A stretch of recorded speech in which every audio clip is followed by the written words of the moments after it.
Big trip down to Athens, Georgia. What's your travel plans like for the weekend?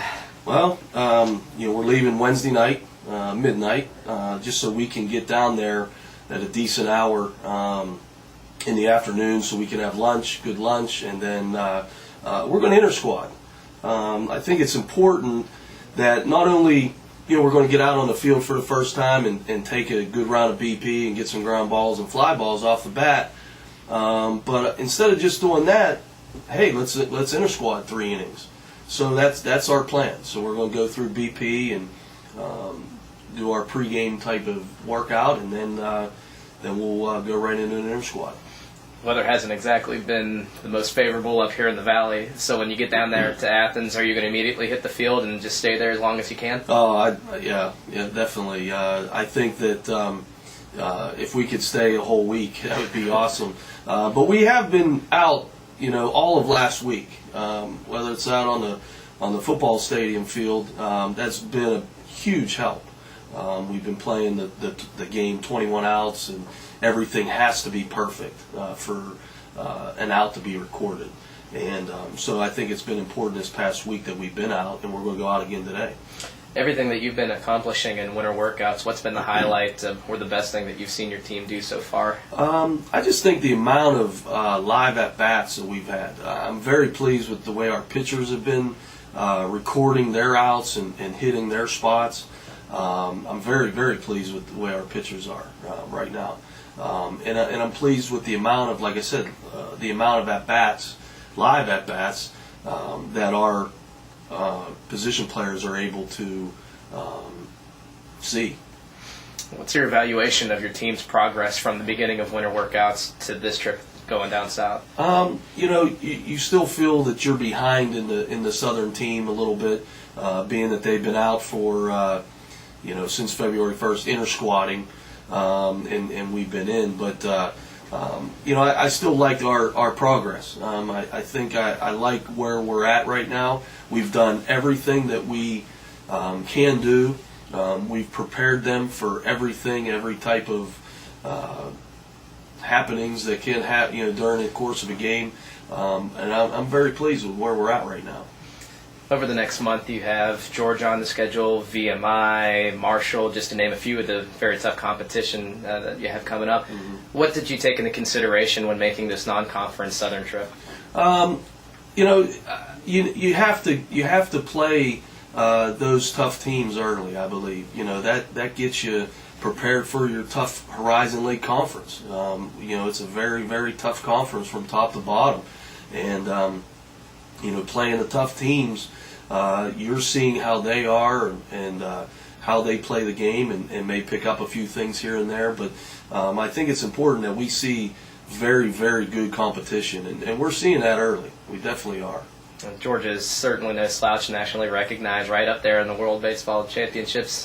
Can you preview them at all and what you expect to see this weekend? Well, I know that, knowing the coaching staff there, the pitching staff is their strength. Definitely their pitching staff's their strength. I know that they throw a lot of fastballs. That was their plus, why they were so successful last year. So we're trying to prepare our guys for that. But just their whole, I know that they have 5 freshmen, probably going to be starting as position players. To me, when they're starting 5 freshmen, they're absolute studs. So that's about all I know about their freshmen and what I can read into it. But definitely their pitching is their plus, and we're going to have a big challenge because of their pitchers and the 3 that are going this weekend. Can you talk about Eric Swenson and what he means to the team throwing game 1? It's going to be huge. I mean, Aaron, what he did last year for us in the 3 spot, he was our number 1. And putting him out there game 1, he has the confidence to be that number 1 guy, and he has the stuff to be that number 1 guy. So he brings a lot to the table with his fastball location, hard slider. He's bringing a lot to us. Any health concerns going into the weekend? We got some back problems. We got some pitchers with some back problems, which isn't a good thing. We're kind of battling the flu, including myself, missing yesterday's practice. Still feeling a little bit woozy, but some of the players are starting to feel it a little bit. I'd rather have it at the beginning of the week, get it all over with. I know Joe Ikabuchi's battling a flu right now. He just called, said he's going to miss today. I told him to stay away, and but that's basically it. I think for the most part we'll be healthy, and really looking forward to this weekend. I was just going to say, is the excitement of opening day really going to kind of overcome the flu symptoms? I think so. You throw a lot of Hall's mental lift in the lemon style into your mouth, and like I have now, and just kind of put it behind you. It seems like yesterday we were saying goodbye to our 9 seniors last year, and how quickly things happen. And so we're really, really looking forward to this weekend. Going off of your seniors, what's Johnny's mindset at this point, being the lone guy? I mean, it's a completely different team from 9 seniors to now 1 guy. What's kind of his approach been throughout the workouts? Yeah, his approach has been fantastic. He's being that senior that we need. And he's taking his lot of swings, and I look for him to pretty lead off this year, and to start the year anyway, with his speed, no question. And his leadership as far as just on the field. John's a quiet type of kid, but through example, he's going to do great things for us. Something that you talked about in the preseason was the finish theme of the year. How have they taken to that so far? I think they've taken to it well. I think that every practice workout has been that. We finish strong, and the guys have really taken to that, and we'll see this weekend. But from all I can go on is what we've done in the fall, how well our fall went for us, all of our inter squads that we had, and all the work that we put in. That's really it's really been a plus for us, and like I said, we're just looking forward to this weekend.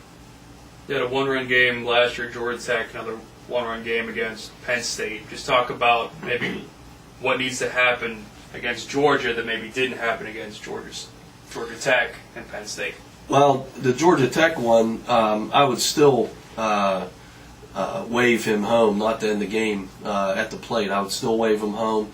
I just wish that ball was just to the left or just to the right of the left fielder. But I think we've taken a lot experience to how to finish that. Whether it's on the mound closing it out.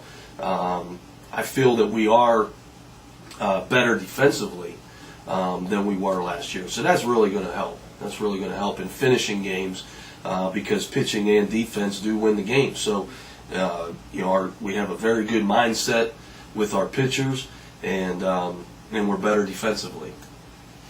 I feel that you're starting to get a sense of what the lineup's going to look like for the season as winter ball or winter warm-ups. I think we're going to start off with John Kenline starting in left field, and I made a switch. I was thinking of Ikabuchi hitting in that 2-hole, but Eric Hemel is a 2 guy. He bunts well, he hits to the right side well. He's going to do great things in center field for us. So I'm thinking of him more in the 2-hole and moving Joe down, Ikabuchi down to the 3 slot.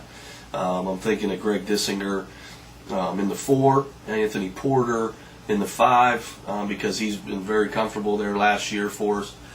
Excuse me. And I believe Jackie Healy with some power, and then Eric Marzik, David Leone, and C.J. Morris rounding it out. I think that DH wise, we're looking at maybe Booch doing that, and Tommy Clayton. Tommy Clayton's made tremendous strides from last year. He is very good coming off the bench and in that DH role. So we're really looking for a lot of big at bats from him this year. Lastly, Coach, a little upset that you might not be around the Youngstown area for the Pavlik fight this weekend. Very disappointed. I was really whenever they were talking about the fight, I kept saying, "Oh yeah, when is that? When is it?" Because I couldn't go to Atlantic City and to Vegas on the last several fights. So when I heard that it was coming to town, I was like, oh, this is great. And then I saw the date, and I said, we're going to be in Athens, but I would just wish Kelly the best, from our team, and he's going to do great things for us.